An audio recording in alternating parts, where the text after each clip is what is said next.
என்னை இறைவன் நன்றாக படைத்தான், நன்றாக தமிழ் செய்யுமாறே என்று கூறுவார் திருமூலர். தமிழ் படித்தால் வாழ்க்கையில் எதையும் சாதிக்க முடியும் என்பதற்கு எடுத்துக்காட்டாய் வாழ்ந்த பெருமக்கள் பொற்பாதங்களை வணங்கி என்னுடைய ஆசானுடைய வரவேற்புரை, அதுதான் ஒரு அதிசயம். வறுமை நிலையை பிள்ளைகளுக்கு சொல்லி வளர்த்தோம் என்று சொன்னால் வாழ்நாள் சிறப்பாக இருக்கும் என்று சொல்வார்கள். என்னுடைய தந்தையார் அவர்கள் மண்பாண்ட தொழில் செய்வதில்லை வல்லவர், பிரம்மகுலன் என்று சொல்வார்கள். அதை திருகையில் வைத்து செய்யக்கூடிய காட்சியும், அதை செய்து அந்த மண்பாண்டத்தை வித்தால்தான் எங்களுக்கு படிக்கக்கூடிய நிலை என்று இருந்தது. ஒருவேளை உணவுக்கு கூட அடுத்தவர்களை எதிர்பார்க்கக்கூடிய சூழலும் இருந்தது. அப்படிப்பட்ட சூழ்நிலையிலே முதுகலை படிப்பு எங்களுக்கு ஒரு எட்டா கனியாக அமிழ்தமாக கிடைத்து நாங்கள் அதை தவம் செய்து பார்த்திருந்தோம். அப்படி முதுகலையிலே அப்ளிகேஷன் என்று சொல்லக்கூடிய அந்த படிவத்தை தன்னுடைய தொகையிலே வாங்கி கொடுத்த பேராசிரியர் தான் செயலாபதி ஐயா.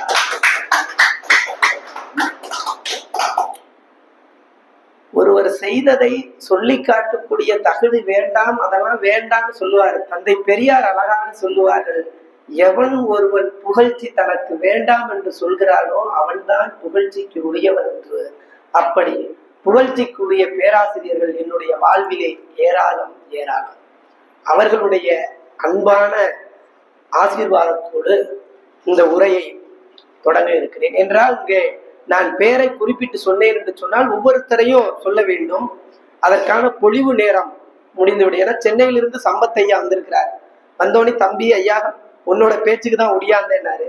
அன்பு ஐயா வந்திருக்கிறார் லால்குடியிலிருந்து. இப்படி அன்பின் காரணமாக கூடியிருக்கக்கூடிய பெருமக்கள், ஒரு அம்மையார் அவர்கள் இதை பார்த்து வந்திருக்கிறார்கள் என்று சொன்னார்கள். தற்பொழுது ஒரு அம்மையார் வந்திருக்கிறார்கள். எல்லாத்துக்கும் தகுந்தார் மாதிரி பேசணுமா இல்லைங்களா?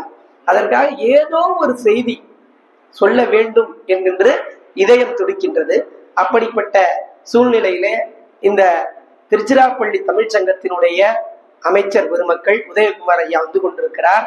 மற்ற துணை அமைச்சர்கள், அந்த வரிசையிலே இங்கு செயலாற்றி கொண்டிருக்கக்கூடிய செயலாபதி ஐயா அவர்கள் மற்றும் உள்ள பெரியவர்கள் பெருமக்கள், உங்களை தமிழிலே எப்படி கூறி வரவேற்பது என்று இலக்கியத்திலே தேடிக்கொண்டே இருக்கலாம். அப்படிப்பட்ட இலக்கியங்கள் ஏராளம். இலக்கியங்கள்னு எடுத்துக்கிட்டோம்னா எத்தனையோ இருக்கிறது இலக்கியங்கள்.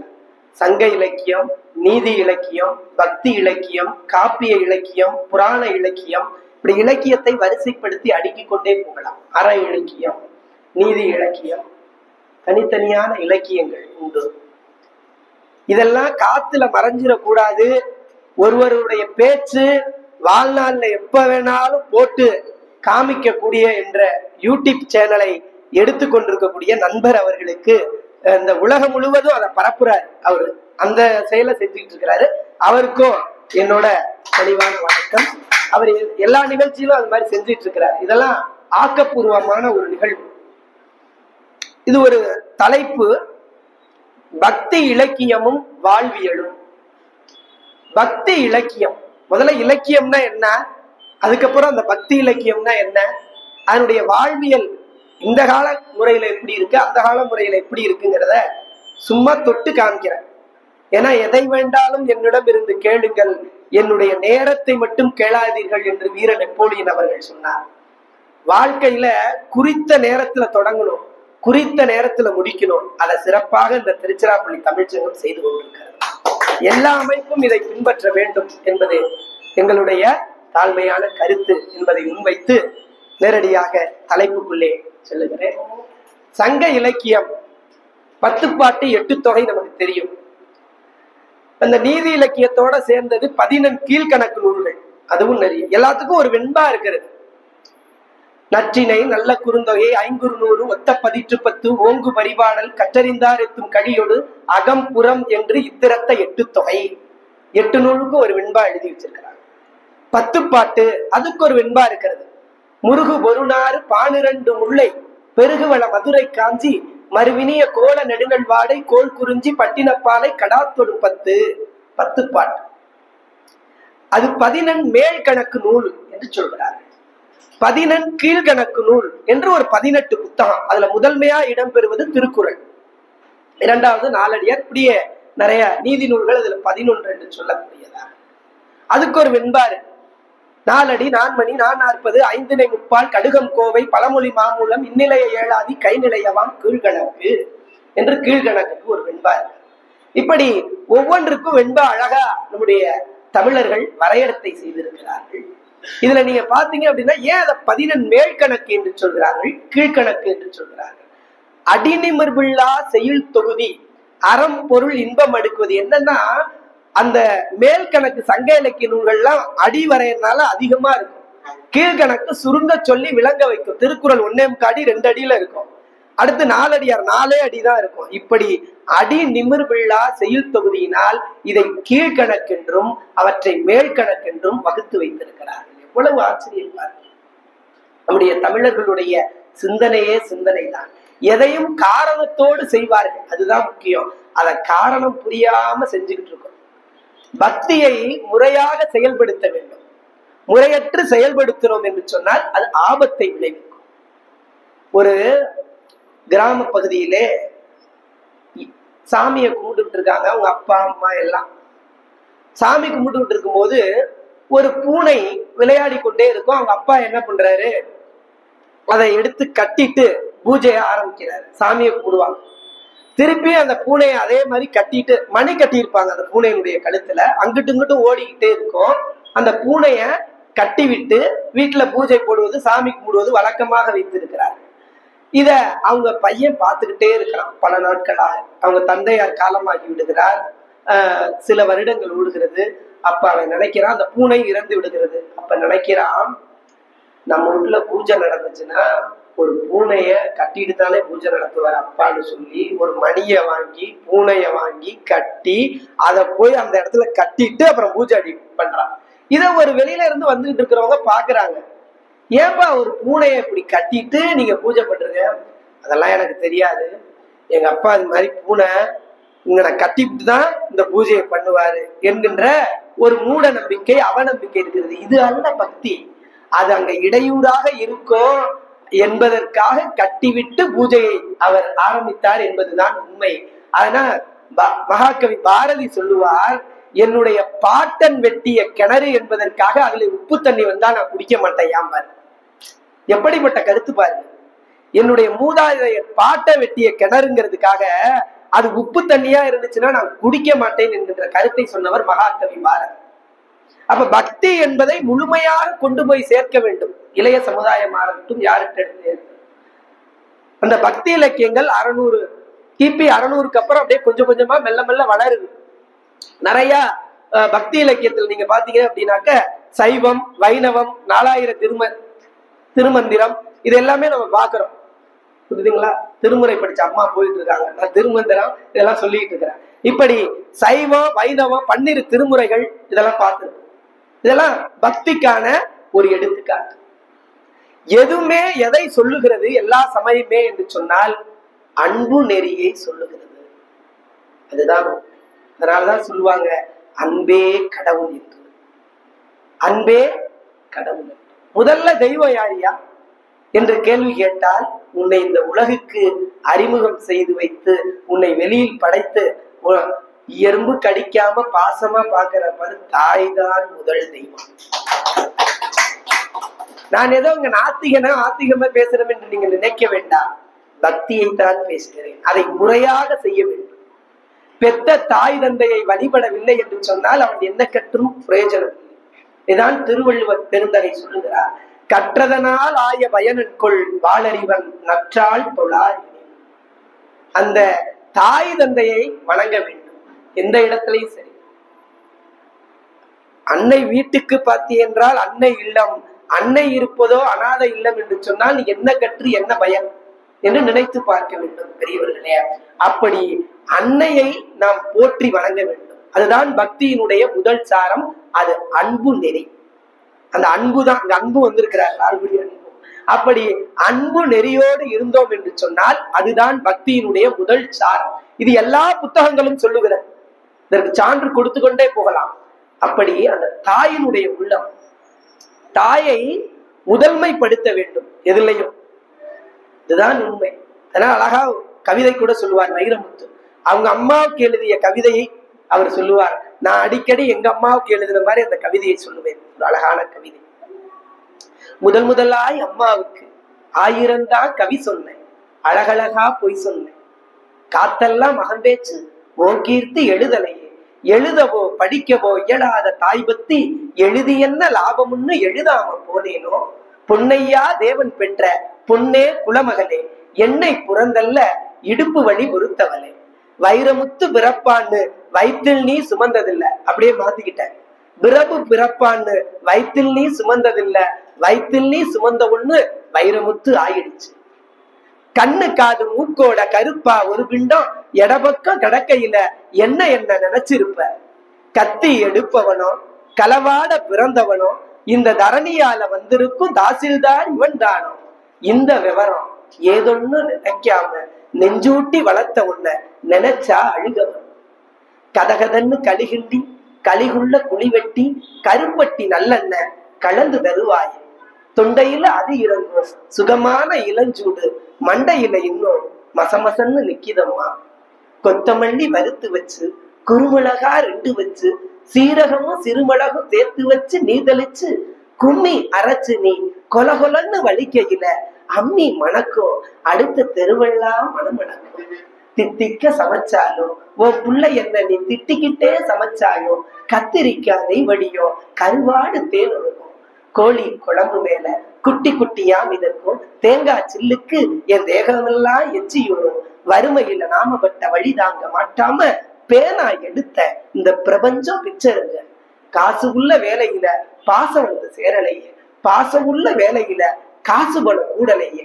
கல்யாணம் நான் செஞ்சு கதியத்து நிக்கையில பெத்த சென்ன வந்து சொத்தெழுதி போன பின்னே 5-6 வருஷம் ஆசை முகம் பார்க்காம பிள்ளை மனம் பித்தாச்சு, பெத்த மனம் கல்லாச்சு. படிப்பு படிச்சுக்கிட்ட பணம் அனுப்பி வச்ச மகன் கைவிட மாட்டான்னு கடைசியில நம்பலையே. பாசம் கண்ணீர் பழைய கதை எல்லாம் வெறிச்சோடி போன வேதாந்தம் ஆகிடுச்சு. வைகையில ஊர் முழுக்க வல்லாறு சேர்ந்தொழுக கைப்பிடியா கூட்டி வந்து என்ன கரை சேர்த்து விட்டவனே. எனக்கு ஒண்ணு ஆனதுன்னா உனக்கு வேறு பிள்ளை உண்டு. அக்கா தங்கச்சி அண்ணன் அக்கா, எனக்கு ஒண்ணு ஆனதுன்னா உனக்கு வேறு பிள்ளை உண்டு, உனக்கு ஒண்ணு ஆனதுன்னா எனக்கு வேறு தாய் இருக்கா என்று எழுதினார் வைரமுத்து. இப்படி சிறு இலக்கியத்திலே நம் கவிதை இலக்கியமாக கடவுளை பார்க்கலாம். யாரின் உருவமாய்? அன்னையின் உருவமாய். அதுதான் உண்மை. அன்பர்களே, மாதா பிதா என்று ஐயா சொல்றார். அப்படி முதல் இடத்திலே அம்மாவை வைக்க வேண்டும். அத பிள்ளையார் சுழி போட்டு செயலதுவும் தொடங்கு என்று சொல்வார்கள். நீங்கள் அன்னையை வணங்கி எந்த செயலையும் தொடங்குங்கள், அது சிறப்பாக இருக்கும். அன்பிற் சிறந்த தவம் இல்லை, தாய் தந்தையரை விஞ்சிய தெய்வம் இல்லை என்கின்ற குறிக்கோளோடு நாம் எல்லாம் செயல்பட்டோம் என்று சொன்னால் வாழ்க்கையிலே பக்தி மேலோங்கி இருக்கும். ஏன் திருநீர் பூசணும்? ஒண்ணுக்கும் ஒவ்வொரு அர்த்தம் இருக்கு. தலைவலி வராது, எந்த ஒரு நோய் நொடியும் அண்டாது விரைவா. திருநீர் இல்லாத நெற்றிவாள் என்று அவை சொல்லுகிறார். அப்ப பூசும் போது எந்த ஒரு விதமான தலைவலி வராது. இதெல்லாம் ஒரு முறை தந்தை பெரியாரிடத்தில் கூட திருநீரை கொடுக்கிறார்கள். அவரு கடவுள் மறுப்பு கொள்ளுன்னா கடவுள் சுத்தமா இல்லைன்னு அவர் சொல்லல. கல்லுக்கு ஊத்துகின்ற அந்த பாலை அங்கே குழந்தை அழுதுகிட்டு இருக்கு, அது வயிற்றுக்கு ஊத்துங்கடா சாமி, அதல்லடா கடவுள் என்று அன்பாக எடுத்து சொன்னார். அது சொல்லும் போது சொல்லியிருக்கிறார், நான் சொல்றேன்னு எல்லா கருத்தையும் எடுத்துக்காத, எது உனக்கு ஏத்ததாக இருக்கிறதோ அதை எடுத்துக்கொள் என்று சொல்லுகிறார். அப்ப நீங்க பாருங்க எப்படி இருக்கு. ஐயா பாரதிதாசன் மீது ரொம்ப அன்பானவர். அதிலே முனைவர் பட்டம் எல்லாம் பெற்றிருக்கிறார். நான் பாரதிதாசன் சில இதழ்கள்லாம் படிச்சிருக்கிறேன். அப்படியே நமக்கு வந்து பாத்தீங்கன்னா சில இடங்கள்ல அவர் சொல்லும் போது இறைநிலையை பற்றி கூட கூறுகிறார். ஏன்னா இன்னொரு காலத்திலே பாரதிதாசன் கூட காவி வேட்டி கட்டி சென்றிருக்கிறார் என்று அவருடைய வரலாற்றில் எல்லாம் இருக்கிறது. இந்த இல்லைங்களா ஐயா, பாரதிதாசன் சில இறைநிலைக்கும் போயிருக்கிறார் என்கின்ற செய்தியும் இருக்கிறது. அதுல அந்த பெண்ணினுடைய நிலையை பார்த்திருப்பார். குடும்ப விளக்கு என்று கொண்டிருக்கிறார். குடும்ப விளக்கு. அப்ப அந்த விளக்கு நிலையிலே வீட்டுக்கு விளக்கேற்ற பெண்கள் வேண்டும் என்று போய் கேட்போமா இல்லைங்களா? அப்ப பெண்மையை மையப்படுத்தி பக்திக்கு அடையாளப்படுத்துகிறது எல்லா நூல்களும். எல்லாம் புரிஞ்சுது. பெண்மையை அடித்தளமிடுகிறது.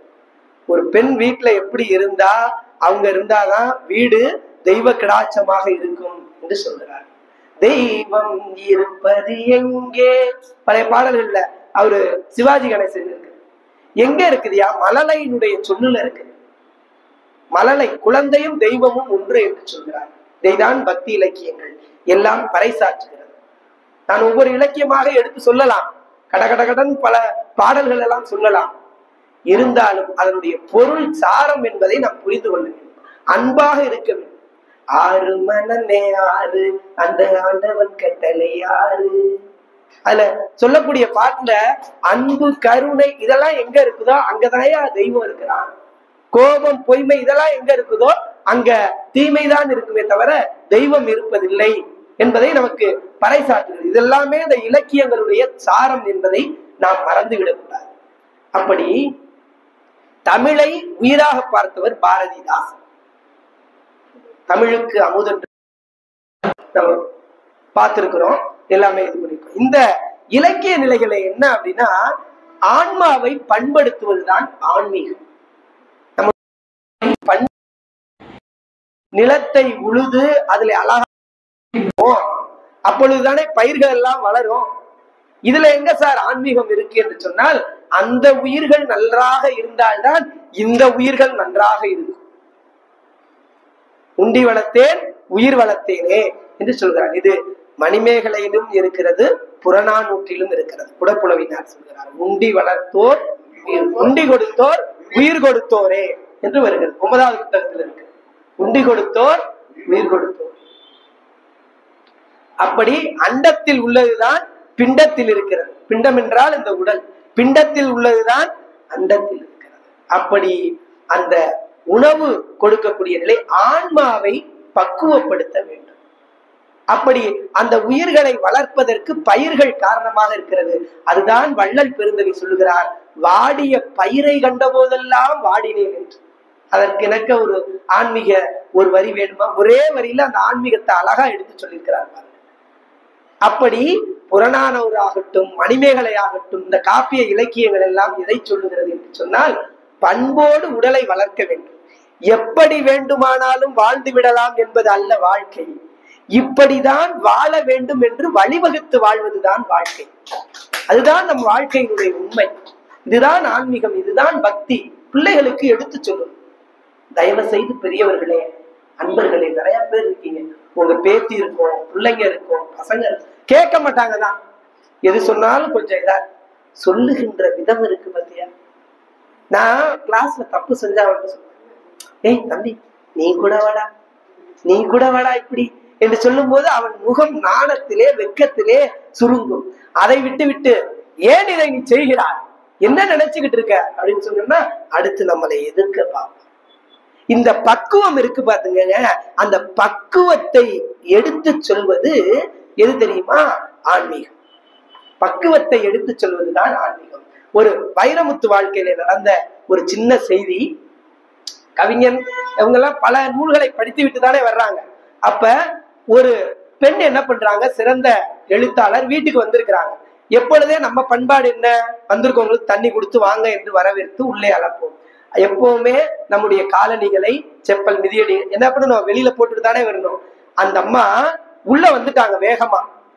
எது பக்குவம் என்பதற்கு சொல்றேன், பக்தியோடு கூடிய பக்குவம். மிதியடி உள்ள வந்துட்டாங்க. அப்ப நம்ம ஏங்க செப்பல் போட்டு வந்தீங்க அப்படின்னு கேட்டோம்னா அவங்க மனசு உறுத்தும். முதல்ல வீட்டுக்குள்ள வந்திருக்காங்க, அப்ப மனசு உறுத்துமா இல்லையா? அதுவே கடைசி வரையில அவங்களுக்கு ஒரு இதா இருக்கும். எப்படி சொல்லி இருக்கிறார் பாருங்க.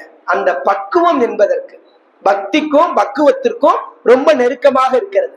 அப்ப அவர் சொன்னாரா, அம்மா வருக வருக, வீட்டுக்குள்ள வந்துட்டீங்க, உங்கள் பொற்பாதம் எங்கள் இல்லத்தில் பட வேண்டும் என்று நான் ஆசைப்பட்டேன் என்றாராம். உடனே அந்த அம்மா ஒரு நிமிஷம் நின்று பார்த்துட்டு, ஆஹா செப்பலோட வந்துட்டேன், இருப்பா கொண்டு வெளியில கழட்டி போட்டு வரேன்னு சொன்னாங்களாம். எப்படிப்பட்ட அந்த பக்குவமான செயல்பாடு! எடுத்தோடனே மூஞ்சில அடிச்ச மாதிரி செருப்போட வந்துட்டீங்க, வெளியில கழட்டி, உங்கள் பொற்பாதம் இந்த இல்லத்தில் பட வேண்டும் என்று நினைத்தேன். அந்த பக்குவ குணம் இருக்கு பாத்தீங்களா, அதற்காக நான் சொல்லுகிறேன். அதுதான் ஆன்மீக உணர்வு. எடுத்தோம் கவுத்தோம் என்று பேச மாட்டாங்க. சாமியார் ஆகுறோம் அப்படின்னா நல்ல முறையில புரிஞ்சுக்கோங்க. இப்ப உள்ள ட்ரெண்ட் கிடையாது நான் சொல்றது. இது விவேகானந்தர் இது மாதிரி அதுல ஒரு பட்டியலே இருக்கிறது. அவருடைய வாழ்க்கை இதெல்லாம் அவ்வளவு இருக்கிறது. ஏன்னா அது மாதிரிலாம் பக்குவமான ஒரு மனிதர்களை நாம் பார்க்க முடியாது. சத்தியம். ஆமா, திருந்த பேச வேண்டும், மற்றொரு மனச வருந்த பேசக்கூடாது என்பதெல்லாம் பாருங்க. அப்புறம் தாயினுடைய உள்ளம், அதே போல விவேகானந்தருடைய இல்லம். கடவுளை பார்த்திருக்கிறியா, கடவுளை நேரில் கண்டதுண்டா இப்படிலாம் சொல்றாங்க. விவேகானந்தருடைய அந்த வரலாறு எல்லாம் நீங்க படிச்சிருப்பீங்க, ஓரளவு தெரியும். அதுல சில சின்ன செய்தி மட்டும். ஒரு மன்னன் கேட்கிறார், இப்பா நீ மிகப்பெரிய ஆன்மீகவாதியாமே, யார் அது? விவேகானந்தர். இங்க அழைச்சுவாங்க. கடவுளை பார்த்திருக்கேன்னு சொல்றாங்களே, பரமஹம்சருடைய குருவா ஏற்று நீ எல்லாம் பார்த்துன்னு சொல்லி கேள்வி, கடவுளை காமி பார்க்கலாம் என்ன அப்படின்னு. அது விவேகானந்தர் சிரிச்சு கொண்டே அவர் சொன்னாராம், பின்னாடி என்னங்க ஒரே புகைப்படமா இருக்கு அப்படின்னு. அதெல்லாம் என் முன்னோர்கள் மூத்தோர்கள் பாட்டன்களுடைய போட்டா, அதெல்லாம் கீழே எடுத்து போட முடியுமா? கீழே எடுத்து போட்டு அதுல நீங்க கொஞ்சம் காரி உமிழுங்கன்னு சொல்றாங்க. என்னப்பா இப்படி சொல்ற? அவங்க எல்லாம் எனக்கு முன்னோர்கள் மூத்தோர்கள், அவங்க எல்லாம் கடவுள் மாதிரி என்று சொல்கிறார். என்னது கடவுள் மாதிரியா? அவங்க முன்னோர்களை நீங்கள் கடவுள் என்று சொல்கிறீர்களே, அதுதான் கடவுள், அதுதான் பக்தி என்று விவேகானந்தர் சொல்லியிருக்கிறார். அதுதான் கடவுள், அதுதான் பக்தி. உன்னுடைய முன்னோர்களை பார்த்திய கீழே போட முடியல, அதை எச்சில் துப்ப முடியல, அவங்க மேல துப்ப முடியலன்னு சொல்றீங்களா?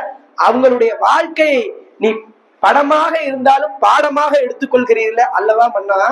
அதுதான் பக்தி, அதுதான் கடவுள், அதுதான் வாழ்க்கை நெறி என்று அறிவித்திருக்கிறார் நம்முடைய விவேகானந்தர் ஐயா அவர்கள் என்று சொன்னார். அவருடைய வாழ்க்கை திறம் எப்படி இருக்கிறது? மனதை திடப்படுத்த வேண்டும். நாமெல்லாம் ஒரு பொருளுக்கு ஆசையே துன்பத்திற்கு காரணம் புத்தர் சொல்லியிருக்கு. இப்படி அந்த விவேகானந்தருடைய வாழ்க்கையில பாத்தீங்கன்னா, நீ பக்குவப்பட்டாதான்ப்பா வாழ்க்கையில முன்னேற முடியும் என்று பலமுறை ஆசான்கள் சொல்லியிருக்கிறார். அப்ப வெள்ளத்தை வாயில் வைக்கும் போது இதில் எச்சி உமிழ்நீர் படக்கூடாது என்று சொல்ல உடனே அதே போல மனசை ஒருநிலைப்படுத்தி உமிழ்நீர் படாமலே வெள்ளம் திருப்பி ஒரு சொட்டு கூட எச்சில் படாமல் வெளியே காமித்ததனால் மனதை பக்குவப்படுத்தி இருக்கிறார் விவேகானந்தர் என்று சொன்னால் எப்படிப்பட்ட குணாதிசயம்! இப்படி அவர் வாழ்க்கையில எடுத்தோம்னா நிறைய இருக்கு. கத்தியை கொடுக்கும் போது அவங்க அம்மா சொல்றாங்க, நான் இதுக்கு துறவரம் போறோமா, புவனேஸ்வர் அவங்க அம்மா துறவரம் போறோமாங்கிறாங்க. இந்த ஆன்மீகத்திற்காக சொல்ல வருகிறேன். அப்பொழுது ஒரு கத்தி எடுத்துட்டு வாப்பாங்கிறாங்க. அப்ப விவேகானந்தர் என்ன பண்றாரு அப்படின்னா, இப்ப பிடிக்கிற பக்கத்தை அந்த முனை வெட்டும் அல்லவா, அதை அப்படியே போய் அம்மாட்ட கொடுக்குறாரு. கொஞ்ச நாள் ஆகட்டும்பா, வேண்டாம், இப்ப நீ துறவரம் போக வேண்டாம். திருப்பி ஒரு மாசம் ஆகுது, மறுபடியும் போய் கத்தி எடுத்துட்டு வாப்பான்னு அந்த முனைப்பகுதி வெட்டு விரத அம்மாட்ட அப்படி கொடுக்குறாரு. இன்னமும் நீ போக வேணாப்பா துறவரம் என்று சொல்லுகிறார். இப்ப விவேகானந்தர் ஏன் அம்மா இது மாதிரி கத்தி எடுத்துட்டு வாங்குறாங்க, போக வேணாங்கிறாங்க அப்படின்ட்டு 2-3 மாதம் கழித்து மறுபடியும் கத்தி எடுத்துட்டு வா சொன்னோனே அவர் யோசிச்சு சிந்தித்து செயல்படுகிறார். அந்த வெட்டுகின்ற முனைப்பகுதியை தன் பக்கம் வைத்துக் கொண்டு அந்த பிடி பக்கத்தை அம்மா இடத்திலே சொல்கிறார். அப்பொழுது அவங்க சொல்றாங்க, நீ துறவரம் போலாம்பா என்று. தன்னுடைய துன்பங்கள் அனைத்தையும் தன்னகத்தே பெற்றுக்கொண்டு எவன் ஒருவன் மக்களுக்காக இன்பத்தை தருகிறானோ அவனே சிறந்த துறவி என்பதை அவருடைய வாழ்க்கை அடையாளப்படுத்துகிறதா அல்லவா? அதுதான ஆன்மீகம். ஆன்மீகம் என்பது பெரிய ஒன்றும் அல்ல, அன்பை. இதைதான் அன்னை தெரசா சொல்கிறார். அன்பை மட்டும் கடனாக கொடுங்கள், அது அதிக வட்டிக்கு உங்கள் அருகே திரும்ப வரும். அன்பை மட்டும் கடனாக கொடுங்கள், அது அதிக வட்டிக்கு உங்கள் அருகே திரும்ப வரும் என்று சொல்றார். எழுத்தறிவித்தவன் இறைவன் என்று சொல்வார். நீங்க எங்க லால்குடி பகுதியில திருத்தவத்துறை என்று சொல்வார்கள். அங்க பெரும் புலவர் அரங்கசாமி என்று வாழ்ந்தார். அவர் எழுதியிருப்பார் வீட்டுல, அறிவே கடவுள், அறிவே தெய்வம் என்று எழுதியிருப்பார். ஆமா, ஆற்றலே வாழ்க்கை, அறிவே தெய்வம் என்று எழுதியிருப்பார். அவர்கிட்ட பழகிற வாய்ப்பு கிடைத்தது மனிதன் இப்ப பெரியவர்கள் இடத்துல. அப்ப அந்த பாரதிதாசனும் இதை சொல்லுகிறார், அறிவை விரிவு செய், அகண்டமாக்கு, விசால பார்வையால் விழுங்கு மக்களை என்று சொல்கிறார். அப்ப அறிவுனுடைய நுட்பம் இருக்கு பத்தியா, அதை கடைசியில பெறக்கூடிய ஞானம், அதுதான் கடவுளுடைய. இதைதான் அவை பிராட்டியும் சொல்லுகிறார். ஒவ்வொருடைய இலக்கியத்திலே எடுத்து பார்க்கலாம். அரிது அரிது மானிடராய் பிறத்தல், அதனினும் அரிது செவிடுகுருட பேடு நீங்கி பிறத்தல் அரிது, அதனினும் அரிது தானமும் தவமும் தான் செய்தல், அதனினும் அரிது கல்வியும் ஞானமும் நயத்தல் அரிது, கல்வியும் ஞானமும் நயந்த காலை வானவர் நாடு வழிதிறந்திடுமே என்று சொல்கிறார். இப்படி கடைசி நிலையிலே இறைவனை உன்னால் அடைய முடியும்டா, நீனே இறைவனாக முடியும், கடவுளாக முடியும் என்று சொல்கிறார். அப்படிப்பட்ட ஆன்மீக உணர்வை நாம் பிள்ளைகளுக்கு எடுத்து சொல்ல 1000 கதைகள் இருக்கிறது. பேசிக்கிட்டே போனா நான் பேசிக்கிட்டே இருப்பேன், நேரம் காலம் இருக்காங்க இல்லைங்களா? அப்படி அத்தனை நிலைகள் இருக்கிறது. விருந்தோம்பலுக்கு நம்மள மாதிரி தமிழர்களுடைய பண்பாடு விருந்தோம்பல் எங்கேயுமே இல்லைங்க. ஒத்துக்கணுமா?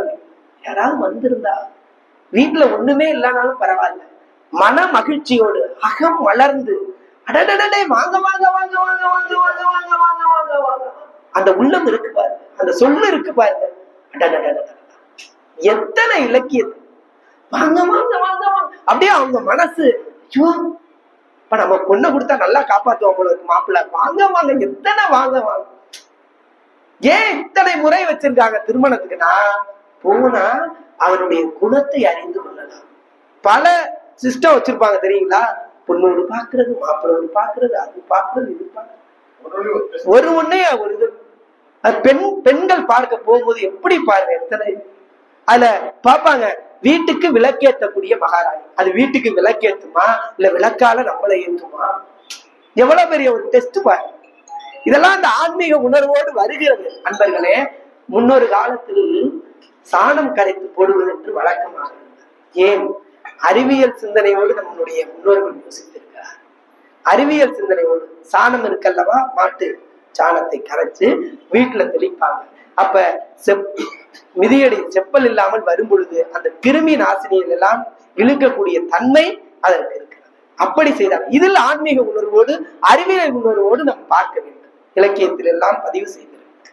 நண்பர்களே, பிள்ளைகளுக்கு எடுத்து சொல்ல வேண்டும். அரிசி மாவிலே கோலம் போடுவார்கள். அங்க இருக்கக்கூடிய எறும்புகள் எல்லாம் உண்டு வாழ்த்தி செல்லுமா. அந்த சிறு உயிர்களுக்கு கூட ஒரு அன்பை காட்டியிருக்கிறானே அவனெல்லாம். எறும்பு வழங்கிய தரம் எறும்பீஸ்வரன். அதுதான் திருவெறும்பு. கடவுளை ஒவ்வொரு ஜீவனும் வணங்குது. எறும்பீஸ்வரன், திரு எறும்பீஸ்வரன் கோயில். யானை வழங்கிய திரு ஆனைக்கால். மற்ற ஜீவன் வழங்கும் போது ஆறறிவு மனிதன் அல்லவா? எல்லா ஜீவராசிகளும் பாருங்க இந்த வசத்துல வளரும். ஆடு மாடு, மனிதன் மட்டும்தான் நேராக ஆன்மாவை வளர்க்கக்கூடியவன். அதுதான் ஆன்மீகம் என்கின்ற உண்மை நமக்கு புலப்படுகின்றது. அன்பர்களே, பக்தி இலக்கியம் எத்தனை சுவை நிறைந்தது, ஆச்சரியம், ஆனால் உண்மை, அதிசயம் இன்றும் இருக்கிறது. நாம் பார்க்க மறந்த கதை ஏராளம் ஏராளம். திருவரம்பூர் சொன்ன எறும்பீஸ்வரன், இங்கிட்டு ஸ்ரீரங்கத்தை திருவரங்கம் என்று சொல்வார்கள். திரு அரங்கம். அந்த திருவரங்கத்திலே ஒரு அதிசயம் என்ன? ராமானுஜருடைய உடல் இன்றும் அங்கே இருக்கிறது, பதப்படுத்தப்பட்டு வைத்திருக்கிறார். முடியும் நெகமும் இன்றும் வளர்ந்து கொண்டிருக்கிறது. ஆன்மீக அதிசயம். திருச்சிராப்பள்ளி மாவட்டத்தில் இருக்கிறோம். எத்தனை பேர் அதை கொண்டு போய் பார்த்து திருவரங்க கலம்பகம்னு ஒரு புத்தகம் இருக்கு. எங்களுக்கெல்லாம் வெங்கடேசன் ஐயா, அவர் இவருடைய நண்பர் தான், எனக்கு பேராசிரியர். அவர் நடத்திய பாடம் எல்லாம் சீர்பூத்த செலுங்கமல திருத்தவசில் வீற்றிருக்கும் நீர்பூத்த திருமகளும் நிலமகளும் அடிவருட சிராப்பறவை புறங்காக்க சேனையர்கோன் பணி கேட்ப நரப்படலை துளாய்மார்பின் ஞாயிறுபோன் வழி விளங்க அரியதான வார்க்கடிய வைம்படையும் புடைதாங்க கரியம்மாள் வளைமுரடி காடு ஈன்று கிடந்தாங்கு 1000 பாம்பனை மேல் அடிதுயில் இனிதவர்ந்தோய். திருவரங்க அரங்கநாதன். எத்தனை பிள்ளைகளுக்கு மனநத்தை சொல்லித்தர வேண்டும். சில பாடல்கள்லாம் அவங்க எழுதியிருக்கிறாங்க. கள்ள முட்டாய வாயில போடுற மாதிரி பாருங்க. உருவன அருவன உள்ளன உள்ளன அருமறை இறுதியும் அறிவரு நிலைமையை இவர் எவரென மனதிருந்தியோடு அவர் ஒரு சமயமும் அருளினே கடிவழி கணகுண ககடமுள் அகலிட உடுபதி கதிரவன் உருவமும் அருளினே கடிமலர் அடியினை கருதினர் அடியின அடிநர் முடிபெற அருள்பெரு கதியினை. எப்படி இதுக்கு ஒரு வரலாறே வச்சிருக்காங்க. பிள்ளைகளுக்கு சொல்லி பக்குவமா நீ வாழு, நீ இப்படி இரு, நீ அப்படி வாழணும். பிள்ளைங்க கேட்காதியா? நாம் வாழும் பார்க்கும் அதெல்லாம் கேமரா மாதிரி நம்ம கருத்து சொன்னோம்னு வச்சுக்க, நீங்க நம்மள திருப்பி. அப்படி வாழ்க்கையை வாழ்ந்து காட்டியவர்கள் நம்முடைய முன்னோர்கள். அந்த அடிச்சுவடுகள் தான் இந்த பக்தி இலக்கியத்தில் வாழ்வியல். குடமுழுக்கு விழா எதற்கு வைக்கிறார்கள்?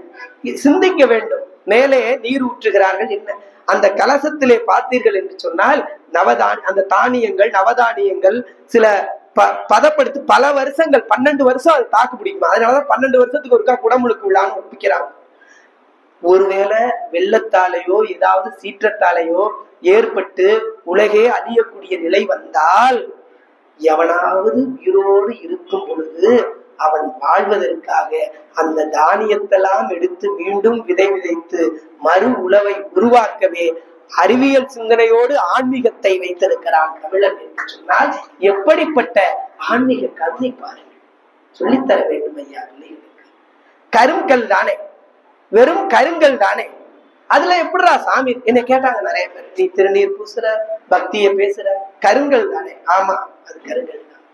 பேசுமா? பேசாதுதான். ஏன் அப்புறம் கும்புறீங்க? சில நுட்பத்தை அதிலே வைத்திருக்கிறான், அதை எடுத்து சொல்ல வேண்டும். அதல்லவா ஆன்மீகம். நான் இப்ப இலக்கியத்தை பத்தி கடகடன்னு சொல்லிட்டு போலாம், மனப்பாடம் பண்ணி 1000 பாட்டு எனக்கு தெரியும்னு அடிச்சு விட்டு உங்கள்கிட்ட பேசிட்டு போலாம். ஆனா சில கருத்துக்கள் கட்டமைப்புகளை நாம் தெரிந்து கொள்ள வேண்டும். பெரியவர்களே, உங்களுக்கு தெரியாதது ஒன்றும் இல்லை. பெரியவர் சொன்னா பெருமாள் சொன்ன மாதிரி அதை விட கடவுளுக்கு ஒப்பாக சொல்லியிருக்கிறாங்க. அப்ப அனுபவம் தான் அந்த கடவுளுடைய உருவம். அதைதான் கண்ணதாசன் அருமையாக சொல்லுகிறார். பிறப்பென்றால் யாதன கேட்டேன், பிறந்து வாரன இறைவன் படித்தார். குழந்தை பருவமெனில் யாதன பெற்றேன், குழந்தையாக இருந்து வாரன இறைவன் படித்தார். திருமணம் என்பது யாதன கேட்டேன், திருமணம் செய்து வாரன இறைவன் படித்தார். குழந்தை பேரது யாதன கேட்டேன், பெற்று வாரன இறைவன் படித்தார். முதுமை பின்னது யாதன கேட்டேன், முதுமையாக இருந்து வாரன இறைவன் படித்தார். இறப்பின் பின்னது யாதன கேட்டேன், இறந்து வாரன இறைவன் பிடித்தார். உடனே கோபம் ரொம்ப வராது. இத்தனையும் நான் அனுபவத்தின் மூலம்தான் செய்ய வேண்டும் என்றால், இறைவா நீ எதற்கென்றேன்? மெல்ல என் செவி அருகே அந்த இறைவன் வந்து அந்த அனுபவமே நான் தான் என்றான் என்று சொன்னால் எப்படிப்பட்ட ஆன்மீக உணர்வு! கண்ணதாசனுடைய கவிதை, கண்ணதாசனுடைய கவிதை. அப்பொழுது அந்த அனுபவம் தான் பெரியவர்கள். பெரியவர்கள் பக்குவப்பட்டு சொல்லுவதை பிள்ளைகளுக்கு உணர வைக்க வேண்டும் என்பதை நாம் உறுதி கொள்ள வேண்டும். அப்படிப்பட்ட அந்த இதுல சொன்னேன் பாருங்க, அந்த கல்லில அதை சொல்லிட்டு இன்னொரு 2 பாயிண்ட சொல்லிட்டு முடிச்சிடறேன், ஏன்னா நேரம் ஆயிட்டு இருக்கு. அப்படி அந்த பக்குவ உணர்வை நாம் எப்படி பெற்றுக்கொள்ள வேண்டும்? அந்த அனுபவத்தின் மூலமாகத்தான் பெற்றிருக்கிறோம் பெரியவர்கள் எல்லாம். இன்னொன்னு என்னன்னா, அந்த கருங்கல், ஆமா அது கருங்கல் தான். அதுல என்ன இருக்கிறது? ஆற்றல் இருக்கிறது. எப்படி என்று நம்முடைய மூதாதையர்கள் கண்டுபிடித்திருக்கிறார்கள். வேஸ்டா யாரும் எதுவும் செய்யலங்க. நல்லா புரிஞ்சுக்கணும். நம்ம அதுல அறிவியல் ரீதியான உண்மையை வைத்திருக்கிறார். பால் ஊத்தி தேன் ஊத்தி எல்லாம் பண்றான்னா, ஒரு கருங்கல்லுக்கு எப்படி சக்தி வருகிறது என்று சொன்னால், ஐம்பூதத்தினுடைய இறகை சொன்ன பாருங்க, அண்டத்தில் உள்ளது பிண்டத்தில் உள்ளது, பிண்டத்தில் உள்ளது அண்டத்தில் உள்ளது என்று. அப்படி அந்த கருங்கல்லிலே என்ன பண்ணுகிறார்கள் என்று சொன்னால், ஒரு வகையான சக்தி அந்த கருங்கல்ல என்ன தடவை அது மெருகேறி ஒரு வகையான சக்தி இதாகும். நீங்க அந்த அரக்க அடிச்சு அப்ப வைப்பாங்க கும்பாபிஷேகத்துக்கு, பாத்தீங்கன்னா தெரியும். அடியில ஒரு தகடு ஒண்ணு வைப்பாங்க, தகடு வச்சு மேல ஒரு கலசம் ஒண்ணு வைப்பாங்க. எப்படி நம்ம செல்போன்ல சிம் கார்டு போட்டு எங்கிருந்தோ யாராவது அலைபேசியில் தொடர்பு கொண்டால் இதுக்கு எப்படி அலவரிசை கற்கையாக நமக்கு போன் அடிச்சு பேசுகிறோமோ, அதே போல மேல இருக்கக்கூடிய கலசம் இருக்கு பாத்தீங்களா, அதற்கும் இந்த தகடு அடியில வச்சிருக்கிறாங்க பாருங்க, இதற்கும் நூல் இலை போல ஒரு சக்தி கூட சென்று கொண்டிருக்கிறோம். இதெல்லாம் அறிவியல் உண்மை. அப்படி போய்கொண்டிருக்கும் பொழுது அந்த கருங்கலுக்கு செய்யக்கூடிய அபிஷேகம் அது எல்லாம் பாத்தீங்கன்னா கடைசியில ஆராதனை என்று சூடத்தை ஏற்றி காமிப்பாங்க. அதுல இருந்து அப்ப அந்த சக்தியானது வெளிப்படுமா? அது நேரடியாக தாங்க முடியாது நம்மளால. அதான் மனிதர்களுக்கு இங்கிட்டு நின்று கடவுளை வழிபடுங்கிறது. அந்த சக்தி நம் மீது விழுவும் போது வைப்ரேஷன், நமக்கு எந்த விதமான நோயும் அணுகாது. அதனால்தான் இறைவன் கோயிலுக்கு போங்கடா என்று என்ற அறிய முடிகிறது. நாம் பார்க்க வேண்டும். இன்னொரு அருமையான கதை இருக்கு. ஒருத்தர் கடவுளே மறுத்து இருந்தார். கடவுளே கிடையாது, கடவுள்லாம் கூட மாட்டேன், கோயிலுக்கு போக மாட்டேன், இந்த இதுவும் எனக்கு கிடையாது என்று இருக்கக்கூடிய நிலையிலே ஒரு முறை மலை பாறைக்கு போறார். போயிட்டு இருக்கும்போது தன்னை அறியாமலே சில நேரங்கள்ல ஏதாவது ஒரு தடுமாற்றம் ஏற்படுமா இல்லையா? தடுமாறி உச்சியிலே இருந்து கீழே அப்படியே அவரு விழுகிறார். உயிர் போகக்கூடிய நிலைமை. அப்ப சொல்றாரு, அப்ப நினைக்கிறாரு, நான் கடவுளே இல்லைன்னு சொன்னப்பா, என்னை எங்கேயாவது இருந்தா காப்பாத்துங்கப்பா அப்படின்னு அந்த ஒரு உணர்வு வருகிறது. உடனே ஒரு கிளை கிடைக்கிறது, ஒரு மரத்தினுடைய கிளை. அதை பிடிச்சிடுறாரு. பிடிச்சிட்டு, அப்பா இல்லே கடவுள் இருக்கிறாரு போல இருக்க, என்னடா இல்லைன்னு சொல்லி நினைச்சிட்டு இருந்தோம் இத்தனை வருஷமா, உயிர் போற தர்மத்துல கடவுள் இருக்கிறாரே என்று சொல்லி பிடித்து கொண்டே இருந்தாராம். அப்போ ஒரு நினைப்பு வருது, ஒருவேளை இருப்பாரா இருக்க மாட்டாரா, இது நம்மளை நம்பிதானே பிடிச்சிருக்கோம் கையை, இதை விட்டாதானே நம்ம சாவோம். நான் கடவுள்லாம் நினைக்க மாட்டேன், இதை நல்லா நான் பிடிச்சிட்டு இருக்கேன். விடிய விடிய விடிய அங்கே இருக்கிறார். இரவு நேரத்துல விடிஞ்சிருது, என் கைதான் இருந்தாலும் வலிக்குதே, ஒரு இரவு ஆயிடுச்சே, சரி என்ன ஆனாலும் கடவுளே உன்னை நான் நம்புறேன், எப்படியாவது காப்பாத்திருக்கிறாராம். பார்த்தா டக்குன்னு காலை கீழே வைக்கிறாராம்.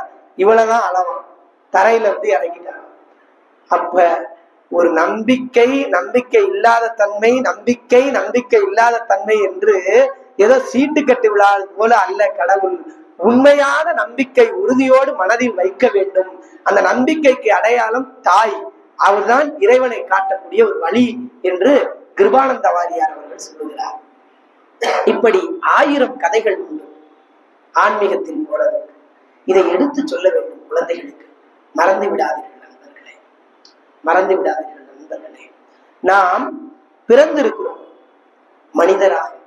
மனிதரில் மனிதனாக பிறந்து மனிதனாக வாழ்ந்து மனிதனாக மறைந்தால் ஏதாவது பிரயோஜனம் என்றார். மனிதன் புனிதனாக வேண்டும், புனிதன் கடவுளாக முடியும் என்ற தத்துவத்தை நாம் உணர வேண்டும். ஒரு விதை விதையாக கிடந்து விதையாக இருந்து விடையாகவே மடிந்தால் ஏதாவது பிரயோஜனம் இருக்கா? விதை செடியாகி, செடி மரமாகி, மரம் பூ பூத்து, பூ பிஞ்சாகி, பிஞ்சு காயாகி, காய் கனியாகி, அக்கனி சுவைக்கப்படும் போதுதான் அம்மரத்தின் அருமை பெருமையும் பெறுகிறது. அதுபோலதான் ஆன்மீக அன்பர்களும் நம் மனதை பக்குவம் கொண்டோம் என்று சொன்னால் வாழ்க்கையில் அந்த பரமனையை அடையலாம் என்கின்ற ஆன்மீக உணர்வுகளை நமக்கு அடையாளப்படுத்தி சொல்கிறார்.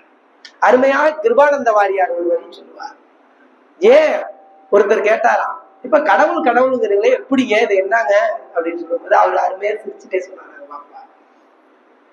மெயின் போஸ்ட் ஆபீஸ் இருக்கு, ஏன் ஊருக்கு போஸ்ட் ஆபீஸ் வச்சிருக்கான் அப்படின்னு கேட்டாங்க. அது அஞ்சல் போட்டு நேரா அங்க போகும். அது போலதான்ப்பா ஊருக்கு ஒரு கோயில வச்சு இங்க இதெல்லாம் சொல்லும் பொழுது நேரடியாக அந்த இறைவன் நிலைக்கு போய் உன்னை பக்குவப்படுத்துவதற்காகத்தான் இந்த இறைநிலை என்று கிருபானந்த வாரியார் சொல்லியிருக்கிறார். அப்படி பல மந்திரங்கள் கேட்கும் பொழுது அதெல்லாம் என்னன்னா ஆன்மீக உணர்வு மட்டுமல்ல அன்பர்களே, ஒரு அறிவியல் சிந்தனையோடு பாடியிருக்கிறார். சில இது சொன்னா நோயே போயிடும். இப்ப பாருங்க, நான் ரொம்ப சளி காய்ச்சலோட இங்க வந்தேன். தமிழை பேச பேச எனக்கு நல்லா இல்லைங்க. எதை உணர்ந்து பேசுகின்றோமோ அது உண்மையாகவே வெளிப்படும். விவேகானந்தர் சொல்கிறார், உண்மைக்காக எதையும் தியாகம் செய்யலாம், எதற்காகவும் உண்மையை தியாகம் செய்து விடக்கூடாது நம்முடைய வாழ்க்கையில். இதை நம் மனதில் நிறுத்தினோம் என்று சொன்னால் எதையுமே நம்மளால் சாதிக்க முடியும். உன்னால் முடியாதது யாரால் முடியும்? முடியாது என்பது மூட நம்பிக்கை, முடியுமா என்பது அவநம்பிக்கை, முடியும் என்பதுதான் தன்னம்பிக்கை. அந்த தன்னம்பிக்கையின் அடையாளம் தான் நம்முடைய ஆன்மீக உலகம் என்பதை மறந்து. குடும்பங்கிற அமைப்பு இந்த இந்தியாவில மட்டும்தான் இருக்கு, வேற எங்கேயும் கிடையாது, வேற நாடுகளில் கிடையாது. தாத்தா முப்பாட்ட அப்படியே வரிசையான உறவு முறை இருக்கு பாருங்க, அப்படியே ஆர்டரா விருந்தோர் பிள்ளைங்களுக்கு சொல்லித்தரும். வர்றாங்களா, யாரா இருந்தாலும் வாங்கன்னு சொல்லி தண்ணி முதல்ல கொடுத்து பழகு. திண்ணை என்ற அமைப்பு, இதுதான் ஆன்மீக உலகத்தினுடைய அதிசய நிலைகள் அப்படிங்கிறத நம்மளால் உணர முடிகின்றது நண்பர்களே. அடுத்ததாக ஒரு முக்கியமான செய்தி, இன்னும் நிறைய இருக்கு, நான் வச்சிருக்கிறேன், அதெல்லாம் நேரம் காலம் கருதி குறைத்துக் கொள்கிறேன். ஏன்னா நான் சொல்வது போல எதை வேண்டுமானாலும் என்னிடம் இருந்து கேளுங்கள், நேரத்தை மட்டும் கேளாதீர்கள் என்று. குறித்த நேரத்துல தொடங்கணும், குறித்த நேரத்துல முடிக்கணும். இதுதான் தமிழர்களுடைய முறை. நாம் சரியில்லைன்னு மற்றவங்களை சொல்றதுல நம்ம சரியா இருந்து காட்டுவோம். சில தமிழ் படித்தவர்கள் எல்லாம் ஒளி வாங்கி இருந்தால் இதை அப்படி சொல்லக்கூடிய செய்தியை சுருங்க சொல்லி விளங்க வைத்தல் நன்னூல் சொல்லுகிறது. எப்படி சொல்லணும், எப்படி சொல்லக்கூடாது, இலக்கணம் சொல்லுது. ஆசிரியர் எப்படி இருக்கணும், மாணவன் எப்படி இருக்கணும். என்னுடைய ஆசிரியர் பேராசிரியர் அருமைப்படுத்தி வச்சாங்க. ஆசிரியர் மாணவர் உறவு எப்படி இருக்கணுமா, தீ காய்வர் போல் இருக்கணுமா. நான் வகுப்பறையில் சொல்வது உண்டு, நான் பல கல்லூரி பள்ளிகளிலே பணியாற்றிருக்கிறேன். தீ காய்வது போல உறவு இருக்கணுமா. நெருப்புகிட்ட ரொம்ப நெருங்கினா என்ன ஆயிரும், எரிச்சிரும். விலகி போனா குளிர் காலம் இல்ல, தீ காய்வது போல் இருக்க வேண்டும் என்று நன்னூலிலே சொல்லுகிறது. அகலாது அணுகாது இந்த இது நம்ம பார்க்க முடியுதா இல்லையா? எத்தனை இலக்கியங்களாக, எத்தனை காப்பியங்கள், எத்தனை இலக்கியம், எத்தனையும் அற்புதம். ஒவ்வொன்றும் நமக்கு அத்தனை அள்ளி கொடுத்திருக்கிறான். கண்ணதாசனுடைய செய்தி நிலை பார்த்தீங்க அப்படின்னாக்க அருமையான ஒண்ணு. கண்ணதாசன் நினைச்சாரா, சில நாள் அவர் ஆத்திகமா இருந்திருக்காரு, நாத்திகமா இருந்திருக்கிறார். கடவுள் மறுப்பு கொள்கையில வர்றாரு. அப்ப நினைச்சுக்கிறாரு, இந்த கம்பராமாயணத்தை திட்டணும், ராமாயணத்தை திட்டி நம்ம போய் அப்ப ஒரு நூலை படிச்சாதானே விமர்சனம் செய்ய முடியும், அதை பத்தி திட்ட முடியும். இப்ப இது என்னடா ராமாயணம் எழுதியிருக்கிறார் அப்படின்னு கம்பனை நினைச்சு திட்ட வேண்டும் என்று ராமாயணத்தை முழுக்க படிக்கிறார். கம்பன் இவரை திட்டுற மாதிரி அதுல தோணிருச்சான். ராமாயணத்தை நம்ம ஏசலான்னு பார்த்தா இவரு நம்ம ஏசுற மாதிரி இவ்வளவு இருக்கு அப்படின்னு சொல்லிட்டு ராமாயணத்துக்கு ஒரு கவிதை எழுதுகிறார். அருமையான கவிதை. 10,000 கவிதை முத்தான அள்ளி வைத்த சத்தான கம்பனுக்கு ஈடு இன்னும் வித்தாக வில்லை என்று பாடு. சீதை நடையழகும் ஸ்ரீராமன் தோழழகும் போதை நிறைந்ததென சொல்லி என்னை போட்டான் மதுக்குடத்தில் அள்ளி. அண்ணனோடு தம்பியர்கள் 4 ஆகி 5 ஆகி 6 7 ஆனவிதம் கூறி என்னை ஆளுகிறான் மூளைதனில் ஏறி. அன்று அந்த இலங்கையிலே சீதை அனுமனிடம் சொன்ன அந்த வாசகத்தை பார்த்து நான் துள்ளிவிட்டேன் மேனியெல்லாம் வேர்த்து. கல்லிருக்கும் கூந்தலினால் உள்ளிருப்பான் என்று சொல்லி பள்ளமிடும் ராகவனின் அம்பு அது பாடலல்ல உண்மை என்று நம்பு. காலம் எனும் ஆலையிலும் காற்று மலை ஊழியிலும் சாகாது கம்பனவன் பாட்டு அது இந்த தலைமுறைக்கு எழுதி வைத்த சீட்டு. கம்பனனும் மாநதியில் கால்நதி போல் ஆவதென நம்புகிறேன் பாட்டெழுதும் நானே. அந்த நாயகன் தான் என்ன நினைப்பானோ என்று அந்த கம்பராமாயணத்தை படித்து விட்டு எழுதினாராம். நான் ஒருத்தரை கேலி செய்யலான்னு போனா அவரு என்ன கேலி செஞ்சார். அதான் தமிழுக்கு கதி என்று சொல்வார்கள். ஒன்று கம்பன், மற்றொருவர் திருவள்ளுவர். திருவள்ளுவர் போல எப்படி எழுதியிருக்கிறார் ஒவ்வொருவர். அதுல இல்லாத ஆன்மீகம் ஐயா, ஆன்மீகமா சொல்ல குழந்தைகளுக்கு நம்ம எடுத்து சொல்ல வேண்டும். புரியுது? ஐயர் வருவரை அமாவாசை காத்திருக்காது பட முடியாது. அது மாதிரி நேரம் என்பது ஓடிக்கொண்டே இருக்கும் வாழ்க்கையில்.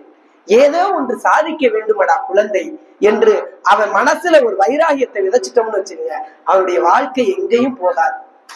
ஏன்னா அப்படி வளர்க்குவதற்கு தாய்மார்கள் தயாராக இருக்க வேண்டும், பெரியவர்கள் தயாராக இருக்க வேண்டும். செல்போன் பார்க்காதவன் பிள்ளைக்கு சொல்றதுக்கு முன்னாடி நம்ம வச்சிடணும். அங்க நம்ம அம்மாவே பார்க்கல, அதனாலதானே புத்தி சொல்றாங்க. உணர்வு வருமா வராது? ஏன் ஒன்னா உட்கார்ந்து உணவு பரிமாறக்கூடிய நிலை இருக்கு பாருங்க, கலை இருக்கு பாருங்க, அதுல இருக்குது ஐயா ஆன்மீகம். நம்ம திருநாவுக்கரசர் அந்த வரலாறுல பாத்தீங்கன்னா, திருநாவுக்கரசர் அப்போதைய அடிகளும் உங்களை பாத்துக்கிறதே இல்லை. ஆனா அவங்க அன்போடு இருந்திருக்காங்க. மூத்த திருநாவுக்கரசு, இளைய இந்த வரலாறு எல்லாம் தெரியும். அப்ப எல்லாம் இருக்க போகும்போது பாம்பு தீண்டிருந்து இங்க உட்கார்ந்துடுறாங்க. அப்ப பாம்பு கடிச்ச உடனே அவங்க பாயில சுருட்டி வச்சுட்டு உணவு போடுறாங்க அடியவருக்கு. அப்ப அந்த திருநாவுக்கரசை கூப்பிடுவா, சேர்ந்து சாப்பிடுறேங்கிறாங்க. இல்லையே, கண் கலங்கி 2 பேர் இருக்கிறாங்க.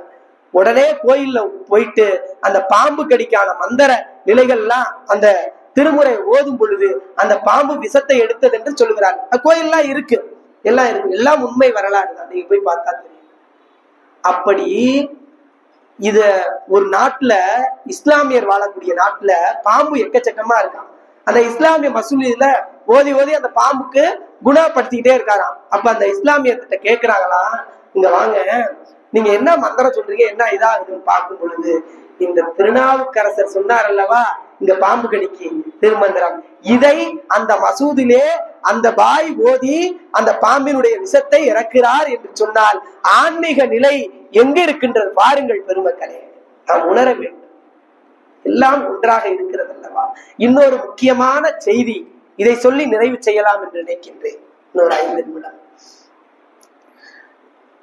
மயில்சாமி, மயிலாடுதுறை மயில்சாமி சித்தர்னு ஒருத்தர் வாழ்ந்திருக்கிறார். இங்கு கடுவள்ளி சித்தர் இதெல்லாம் தெரியும். இந்த வரலாறுலாம் நான் எடுத்தேன்னா அது 2 பொழிவாவே கொடுக்கலாம். அப்படி மயிலினுடைய இறப்பை பற்றி அருமையாக சொல்லுகிறார். முருகன் நிலை அதெல்லாம் இருக்கு, தமிழ் கடவுள் இதெல்லாம் சொல்லி இருக்கிறாங்க. நானும் சில இதெல்லாம் நம்ப மாட்டேன். ஆராய்ச்சி பண்ணி ஆய்வு பண்ணி செய்யலாமா வேண்டாம், பிள்ளைங்க சொல்லணும். நான் போய் ஒரு பாடம் நடத்துறேன்னா கேள்வி கேளுங்கன்னு சொல்லுவேன். ஏன் வந்துச்சு, எதுக்கு வந்துச்சு, எதனால இல்ல. செய்தி போடும்போது முன்னாடி சொல்லுவாங்கல்ல, ஏன், எதற்கு, எப்படி, ஏன், கேள்வியை கேட்க சொல்லுவேன். நமக்கு விடை தெரியலன்னா பிள்ளைகளை திட்டுறது, அதிக பிரசங்க பேசுற உட்கார், என்ன தெரியும், தயவு செய்து சொல்லாது. நான் அப்படிதான் பார்த்துட்டு வந்து சொல்றேம்மா நீ சொல்றத.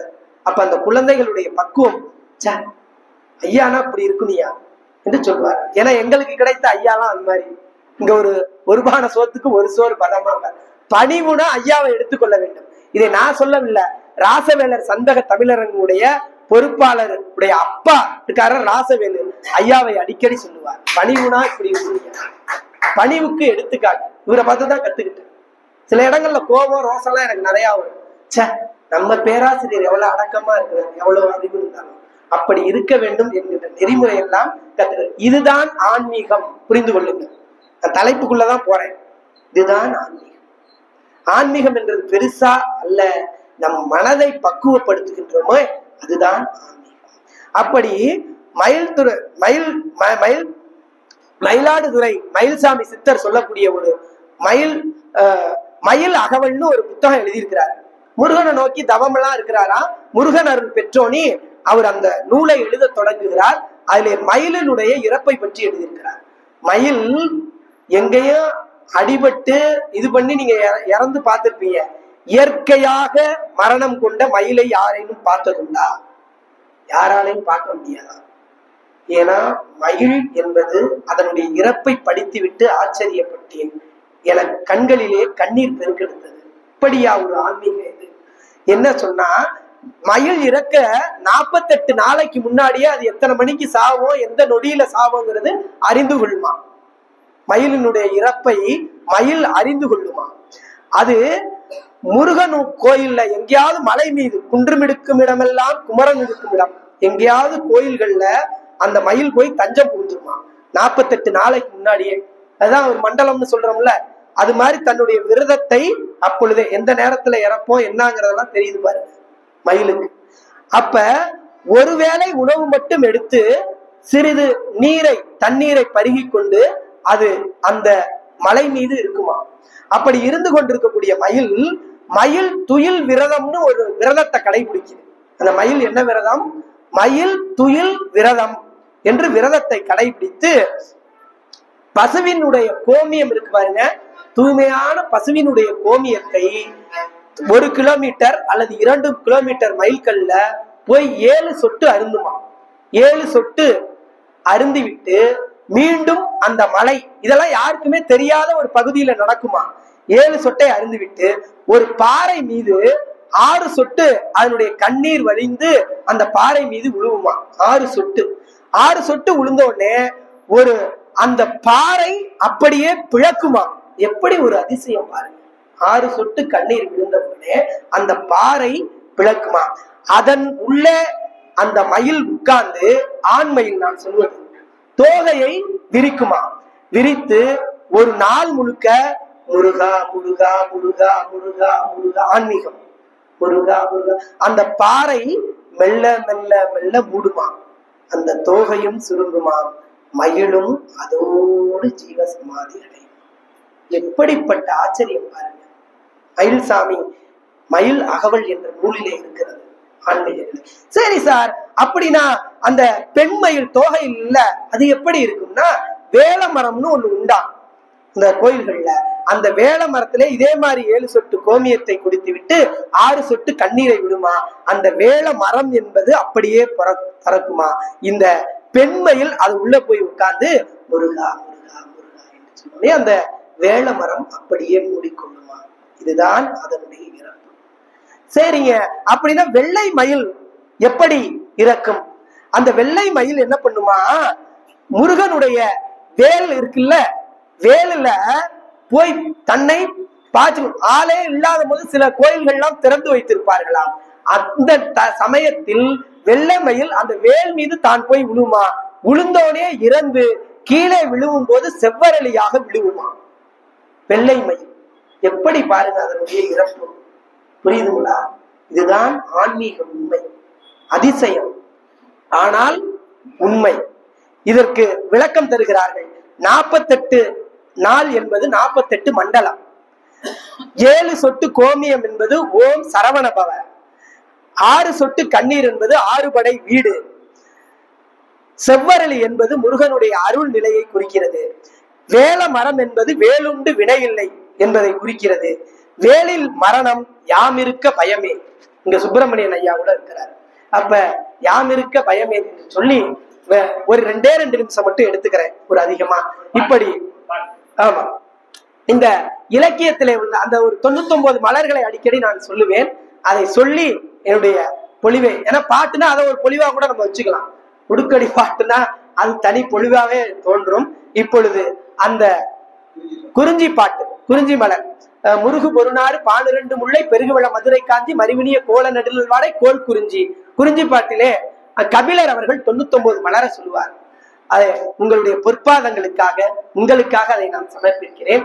வள்ளுதல் ஒன் செங்காதல் ஆம்பல் அனிச்சம் தன்கைய கொலை குறிஞ்சி வெச்சி செங்கொடு வெறி தேமா மணிசிகை உருது நாறு அவிழ் தொத்து உண்டும் கூவுளம் மெரிபுரை ஏருளம் சொல்லி கூவுரம் வடவனம் வாகை வான்பும் குடசம் அறிவை செறிவை மணிப்பும் கருவினை பயனை வாணி பல்லுனர் குரவம் பசும்பிடி வகுளம் பல்லுனர் காயா விரிமலர் ஆதிரை வேரல் சூரல் குறியி பூனை குறுநறு கண்ணி குறுக்களை மருதம் விரிப்பூங்கொங்கம் போங்கம் திலகம் தெவுகமிழ் பாதிரி செருந்தி அதிரல் பெருந்தன் செண்பகம் கரந்தை உளவி கடிகமல் கனிமா தில்லை பாலை கல்லுவர் உள்ளை குள்ளை பிடவம் சிறுமாரோடம் வாழை வள்ளி நீர்நிழல் நெய்தல் தாளை தலவம் உள்தாள் தாமரை யாழல் மவ்வன் நறுதன் கோடி சேடல் செம்மன் சிறுசன் குரலி கோடை கைதை கொங்குமுது நறுவலை காஞ்சிமணி குலை கல்கமல் நெய்தல் பாங்கர் மராம் பல்பூர் தரக்கம் ஈங்கை இளவம் தூங்குல கொன்றை அடுமமர் ஆத்தி நெடுங்குடை அவரை பகன்றை பலாசம் பல்பூர் பிண்டி வஞ்சி பித்திகம் சிந்துவாரம் துன்பை துளாயை சுடர்புன் தோன்றி நந்தி நரவம் நறுப்புன் நாகம் பாரம் பீரம் பைங்குருகத்தி ஆரம் கால்வை கடியிரு உன்னை நரந்தம் நாரி மா இரு குருத்து வேங்கைய பிறகும் அரங்கு விரித்தன்ன பரியேறம் புலகுடன் மல்லங்குடைய மலிவரம் அருகி வான்கண் கழிய அகலரை உவையி என்று 99 மலர்களை உங்களுக்கு பொற்பாதனை வாய்ப்பளித்த அன்மைக்கு நேரமோ குறைவு ஆதலால் முடித்துக் கொள்கிறேன். என்னுடைய தலைப்பை இத்துடன் நிறைவு. நன்றி.